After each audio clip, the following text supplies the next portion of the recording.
to 8 miles. Right now, Ragnarstone, 10 miles. 8 now, that is 10. Come on, ground crews, don't you respond? Clear the flight deck, clear the flight deck. But they won't know the ship has been hit until the officer in charge of the FOSS team, Neil McLaren, drops 2 scare charges over the side. Stand by, missile attack, right there is stern. Time out. Tanks target. Tanks quiet.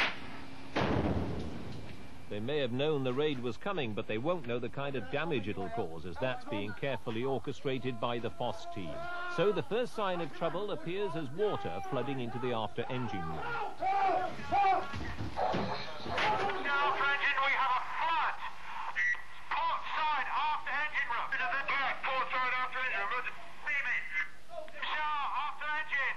MCR. Our plumber block, port side, appears to be damaged. We've got a heavy vibration propeller shaft, port side, adjacent to the plumber block. The Exocet that sank the Sheffield never even exploded, but it spilled fuel and started the fires which finally crippled the ship. So as the FOSS team filled the compartments and passageways with choking smoke, the first priorities are to get everyone clear, and then to organise the firefighting teams who'll try to put out the fires. Negative 5 danger, port sharp break, roger. Change, starboard mode, CPP to alternative. Now the ship's power supplies are beginning to fail, the first of several problems the FOSS planners have in mind for the harassed crew, struggling to stop the leaks in the flooded engine room. Port side, require assistance at least 4 hands, roger. Water level rises initially at half a metre in the first 15 minutes, 1 metre in 30 minutes. In the after engine room. At 45, it starts rising more rapidly, 2 metre level, so that's level with the plates between the gearboxes, and at 55, 3 metres. At that point, but around the 55 to 60 minute mark, somewhere around then, the bulkhead will collapse, and it will depend on how much shoring they've managed to achieve on that after bulkhead. What are you doing? What about this bit here? Have you just got wet? Why not? You should have been. You were in it, aren't you? Working in the dark, the crew are trying to shore up the bulkhead with timber supports. But if they can't do it quickly enough, they know that FOSS will mark the bulkhead as collapsing. And that means a big step nearer to losing the ship. Where's the chase? Isn't there first? Right. Take up the oil behind it. The firefighting teams are assembling out on the quarterdeck, where they've got a different problem to deal with. Because the power has failed, there's no pressure in the ship's fire main to pump water into the hoses. So Petty Officer Quickfall has to start the portable rover gas turbine pump to provide the pressure instead.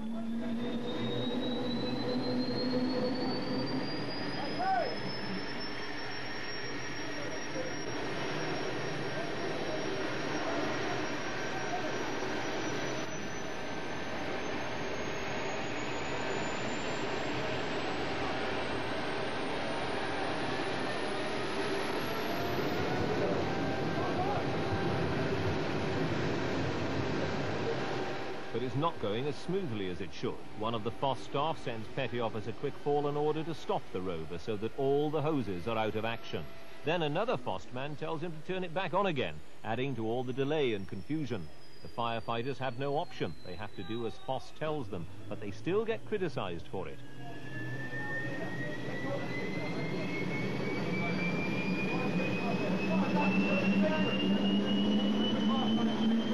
Control of fire main, then, was a bit wishy-washy. Where's the fire main coming from? Is it the rover gas turbine supplying emergency fire main, or was it from the fire pumps? Start the rover. Stop the rover. Start the rover. Well, I think we've got it. So firm control of fire main was missing at the advanced control position. Stuff, sir. There was confusion with your stuff saying, right, turn off the rover. We turned off the rover, and they said, well, why you stop the rover? We told to stop the rover. What do we do, sir? You are identifying now the problem of there being no one in charge. There was no one actually at the scene taking positive charge. Now, we weren't doing that deliberately, yeah, but there was confusion by everyone in charge as to where the fire main was coming from. And until you can establish, if you were in charge, You must know where your fire main is coming from. Essential. Yep. You don't want to commit your troops with doubts about where it's coming from. Okay? So all they were doing was making you think. When we come down to Portland, we're told never to argue with the staff. This we don't do, so when we're told to do something, we'll do it. And as you saw with the Rover, we was told to switch it off, so we switched it off. Then we was told to switch it back on again, so we switched it back on again. Now, it was more confusing down there than anything. That's what one of the points that annoyed me, that they brought up in the debrief. Once the pump's back on and the hoses are working again, it's time to go back into the ship to put the fires out. But because it's full of smoke, they'll need Fear-Naught suits and breathing apparatus.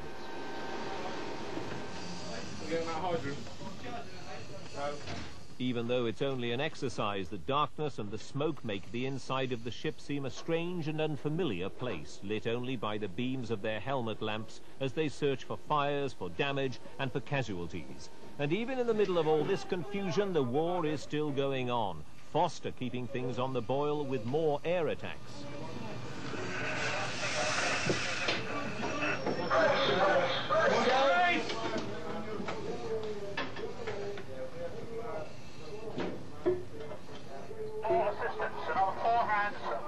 Down in HQ1, Mike Beckett, the Marine Engineering Officer, or MEO, and the Damage Control Officer, or DCO, Chris Baldwin, are struggling to stay in control.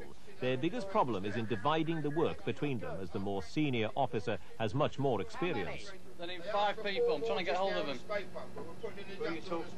Right. But confusion is mounting, and the flooding in the after-engine room is rising to danger level. Only the ever-watchful FOST umpires know what's happening, or what should be happening. HQ1, MEO, good, positive charge. But please stand back.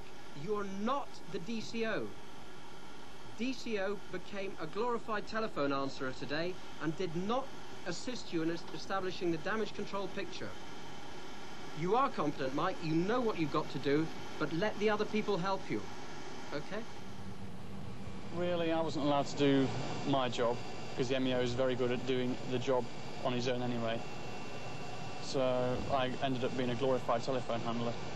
My brief from the captain and my responsibility during action is to keep the ship afloat, keep it moving, keep it fighting.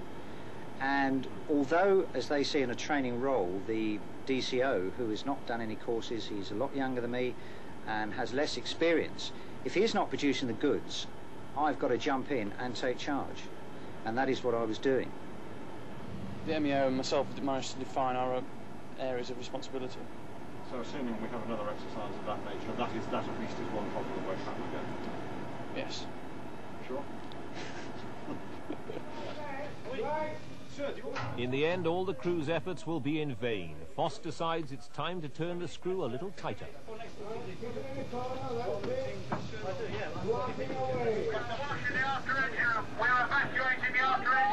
You are evacuating the after engine room, roger. Bulkhead's gone in the after engine room. They're evacuating the fire in the after engine room. Valiant attempts were made by the MCR and the after engine room crew to maintain propulsion. I think they did you quite a good service there. They couldn't have lasted longer than the first hour because we took the engine room away from them anyway by collapsing the bulkhead. So they weren't going to win that part of it, regardless. Problem down there. The quarterdeck is almost underwater. Is it? Right. Up on the bridge, the calm is deceptive. Rob Davis is trying to take FOST's advice and stand back from the action to see how his ship's company copes with events. But he still has the final responsibility for decisions, such as when to bring his damage control teams up on deck, in case FOST should decide the ship's about to sink. The casualties are the first to be brought out, whatever their injuries.